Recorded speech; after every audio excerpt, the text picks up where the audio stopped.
મિત્રો નમસ્કાર. મિત્રો આપનું સ્વાગત અને આજના આપણા એક્સપર્ટ ઉપર સ્વાગત કરીએ. આજે આપણી સાથે છે ડોક્ટર આનંદ શુક્લ. સર આપને નમસ્કાર. નમસ્કાર મિત્રો, ડોક્ટર આનંદ શુક્લા છે અમદાવાદના લીડિંગ કાર્ડિયોલોજીસ્ટ છે. આપણી વર્ષમાં કહીએ તો હૃદયરોગના નિષ્ણાત તબીબ છે સર. અને મિત્રો આજે ખાસ કરીને આપણે એમની સાથે સીપીઆર ટેકનિક વિશે વાત કરવાની છે. સર, સીપીઆર ટેકનિક સૌપ્રથમ તો શું છે એની પહેલા વાત કરો. સીપીઆર ટેકનિક એટલે સી ફોર કાર્ડિયો એટલે હૃદય, પી ફોર પલ્મો એટલે ફેફસા અને આર ફોર રિવાઈ કાર્ડિયો પલ્મોનરી રિસસિટેશન. બરોબર. હૃદય, ફેફસા અને બચાવવું જ્યારે અચાનક હૃદય કોઈ પણ કારણસર બંધ થયું હોય ત્યારે. અને સર એટલે આપણે હૃદયને કોઈ પણ સંજોગોમાં તકલીફ પડી હોય તો આપણે સીપીઆર એનો ઉપયોગ કરી શકીએ. જ્યારે પણ અચાનક હૃદય બંધ થઈને કોઈ પણ કારણથી હૃદય બંધ થઈને વ્યક્તિ બેભાન થયો હોય ત્યારે સીપીઆર થી આપણે સક્સેસફુલી ટાઈમસર સીપીઆર થી બચાવી શકીએ છીએ. અચ્છા, હવે કોઈ પણ વ્યક્તિ આપી શકે સર? કોઈ પણ વ્યક્તિ આપી શકે, કારણ કે આ ઘટના 90% હોસ્પિટલના એન્વાયરમેન્ટની બહાર થાય છે. એટલે જ્યાં લેમેનની પ્રેઝન્સમાં જાય છે. એટલે આ લેમેન જયારે 45% 50% પોપ્યુલેશનને આ સીપીઆર ટેકનિક નહીં આવડે ત્યાં સુધી અચાનક મૃત્યુ જે હોસ્પિટલની બહાર થાય છે એને બચાવવું મુશ્કેલ છે. સીપીઆરની અગત્યતા શું છે સર? એટલે આપણે શા માટે એને આટલું બધું મહત્વ આપીએ છીએ? સીપીઆરની અગત્યતા એટલા માટે છે કે ટાઈમસર સીપીઆર ચાલુ કર્યું હોય તો મગજને આપણે બચાવી શકીએ. આપણા મગજને મેક્સિમમ ઓક્સિજન જોઈતો હોય છે. 3 મિનિટ સુધી જો મગજમાં ઓક્સિજન ના પહોંચે તો ડેમેજ થવાનું ચાલુ થાય છે અને 9 થી 10 મિનિટ પછી પરમેનન્ટ ડેમેજ થાય છે.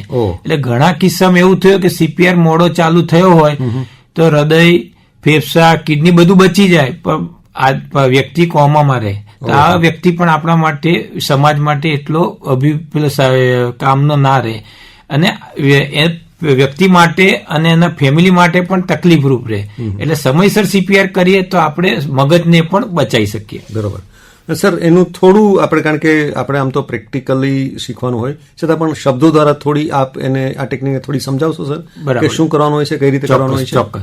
સીપીઆર એટલે મેં તમને કીધું, એટલે જ્યારે પણ અચાનક વ્યક્તિ આપણી સામે કોઈ બેભાન થઈને ઢળી પડે તેના ઘણા બધા કારણો હોઈ શકે. બરોબર. પણ પ્રેક્ટિકલી બચાવવાનો સ્ટેપ કોમન જ છે. આપણે એને વ્યક્તિને જાણતા હોય તો નામથી જોરથી બોલાવો અથવા થપથપાવવાનું ગાલે કે ખભે કે તમે ઓકે છો કે નહીં. વ્યક્તિ જવાબ ના આપે તો આપણે શ્વાસ ચાલે છે કે નહીં એ નાક આગળ આંગળી રાખીને જોવાનું અથવા છાતી ઉપર નીચે થાય છે કે નહીં એ રીતે જોવાનું. બરોબર. એ ના થતી હોય તો પછી એના ધબકારા જોવાના, જે કેરોટીડ જડબાન નીચે હોય એ. અને જે ચાલુ ના હોય તો આપણે સમજી જવાનું કે આ વ્યક્તિને સીપીઆર ની જરૂર છે. બરોબર. એટલે સીપીઆર ચાલુ કરતા પહેલા આપણે હેલ્પ, જેટલા વ્યક્તિ વધારે હશે એટલું સારું, આપણે મોબાઈલને 108 ડાયલ કરી અને સ્પીકર મોડમાં મૂકી દેવાનો. બરોબર. હેલ્પ હેલ્પ બૂમ પાડવાની અને સીન સેફટી અને સાઇડ સેફટી, મતલબ પોતાની સેફટી અને એન્વાયરમેન્ટની સેફટી જોઈ અને સીપીઆર ચાલુ કરવાનો હોય છે. બરોબર. એ સીપીઆર સ્ટેપમાં આપણે જે હાથની હથેળીઓ હોય છે, 2 હાથની હથેળી ઇન્ટરલોક કરી અને વ્યક્તિના છાતીના જે હાડકું છે એના લોઅર હાફમાં મૂકવાનું અને 1 મિનિટમાં 100 થી 120 વખત કમ્પ્રેશન આપવાના. એટલે 1 સેકન્ડમાં 2 વખત અને દર 30 કમ્પ્રેશન પછી 2 વખત શ્વસન આપણે મોંએથી વ્યક્તિને આપવાનો, જ્યાં સુધી આપણી મેડિકલ હેલ્પ ના આવે ત્યાં સુધી. બરોબર છે. બરાબર છે. અને સર, આપણને કેમ ખબર પડે કે હવે એ વ્યક્તિને સીપીઆર ની જરૂર નથી? એવી આપણને કેવી રીતે ખબર પડે? વ્યક્તિ જેવું ભાનમાં આવી જાય એટલે મુવમેન્ટ કે આંખો ખોલવાનું કંઈક આપણને અંદાજો આપશે. બરોબર છે. એટલે ધારો કે વ્યક્તિના શ્વસન જાતે જ આવી ગયો તો અને ધબકારા જ આવી ગયા તો આપણે એક પડકે, જમણા કે ડાબા ફડકે વ્યક્તિને સુવાડ દેવાનો કે ફર્ધર ઇવેલ્યુએશન માટે કે આ કેમ થયું, શું, જ્યાંથી હોસ્પિટલ લઈ જાય ત્યાં સુધી. બરોબર. હવે આપણે જેમ કહ્યું કે આ દરેક સામાન્ય સીપીઆર ટેકનિક શીખી લે બહુ જ જરૂરી છે. તો આ શીખવામાં કેટલા દિવસ લાગે એવું આપણે કહી શકીએ? એકદમ કોઈ રોકેટ સાયન્સ છે નહીં. બરોબર. ઈઝી છે, એકદમ ઈઝી છે. યુટ્યુબ પર વિડીયો બહુ અવેલેબલ છે. અમે રિવાઈ હાર્ટ ફાઉન્ડેશન ઓલ ઇન્ડિયા દ્વારા એપ પણ છે કે જેથી તમે એમાં પિક્ટોરિયલ પ્રેઝન્ટેશન છે કે કોઈ પણ વ્યક્તિ આસાનીથી શીખી શકે એમ છે.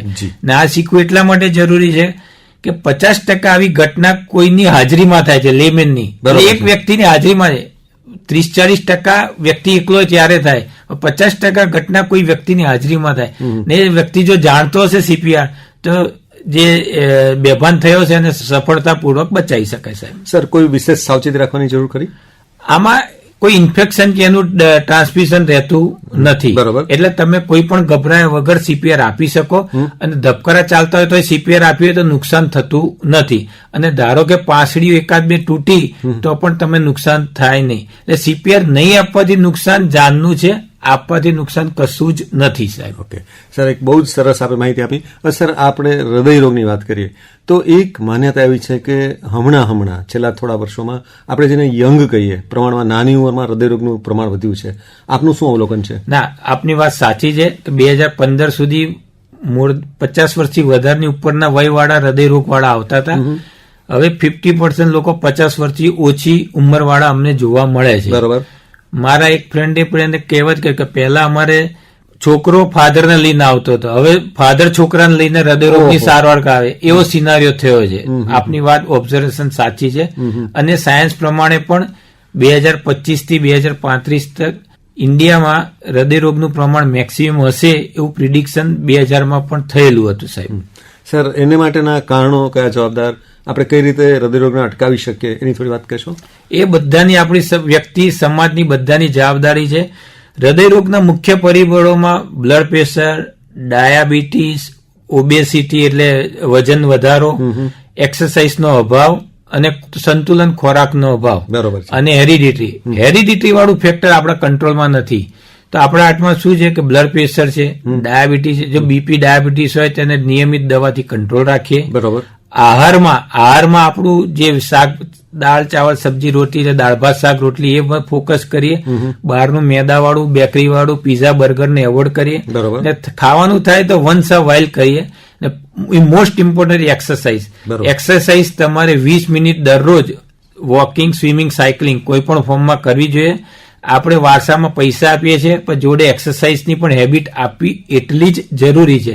અને વજન ના વધે એનું ખાસ ધ્યાન રાખવાનું. પ્લસ માનસિક સ્ટેબિલિટી. સ્ટ્રેસ ગમે તે હોય એને નલિફાઈ કરવાના તમારી પાસેના જ ઉપાય હોય, સ્પિરિચ્યુઅલ હોય, તમારી હોબી હોય, એમાં ઇન્વોલ્વ થઈ ને તમારા સ્ટ્રેસ લેવલને કંટ્રોલમાં રાખવાનું. ને 6 થી 8 કલાકની નિયમિત ઊંઘ. આટલું કરવાથી કદાચ હૃદયરોગની આપણે સંભાવના ઓછી કરી શકશું અથવા આપણે એનામાંથી બહાર આવી શકશું. સર, ચિહ્નો કયા કયા હોય? આપણને હૃદયમાં તકલીફ થઈ છે એના આપણને આભાસ કઈ રીતે થાય? આ હૃદયરોગનો દુખાવો જડબાથી લઈને નાભી સુધી બોડીમાં કોઈ પણ અંગમાં, બંને હાથે થઈ શકે, બરોબર, પાછળ ફીટમાં થઈ શકે, જડબામાં પણ થઈ શકે. મોસ્ટ કોમનલી બધા એસિડિટી સમજીને નિગ્લેક્ટ કરતા હોય છે. એટલે અમારી સલાહ એ કે 30 વર્ષથી ઉંમરનો વ્યક્તિ હોય ને ભલે એસિડિટી થઈ હોય, એક કાર્ડિયોગ્રામ નજીકની હોસ્પિટલમાં અને બ્લડનો ટ્રોપોનિનનો રિપોર્ટ કરાવી અને કન્ફર્મ કરી લેવાનું કે હૃદયરોગનું નથી, એ વધારે સેફટી છે. બરાબર છે.